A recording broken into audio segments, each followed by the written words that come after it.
সেই বন্ধু বান্ধৱীসকল, কি খবৰ আপোনালোকৰ? খবৰ নিশ্চয় ভাল নহয় জানো? মোৰ খবৰো বৰ্তমান ভাল। বিশ্বাস হৈছে এনেকুৱা এটা শব্দ যিটো পঢ়িবলৈ 1 ছেকেণ্ড আৰু ভাবিবলৈ 1 মিনিট, বুজিবলৈ এদিন আৰু প্ৰমাণ কৰিবলৈ গোটেই জীৱন লাগি যায়। ৰাতিৰ পৰা বৰষুণ দি আছে। গৰুকেইজনী মেলি দিলোঁ, বৰষুণত তিতিয়ে গ'ল। চোতালৰ লগতে গোহালিটো অকণমান সাৰি দিছোঁ।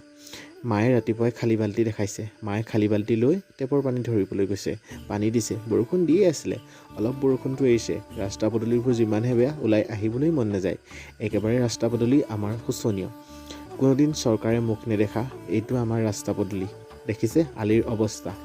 আৰু কঠীয়াতলিখন একবাৰ চাই থৈ আহোঁ, হাঁহ কুকুৰা উঠিবও পাৰে। আৰু এবাৰ চাই থৈ আহিলোঁ, বৰষুণ আকৌ আহিলেই।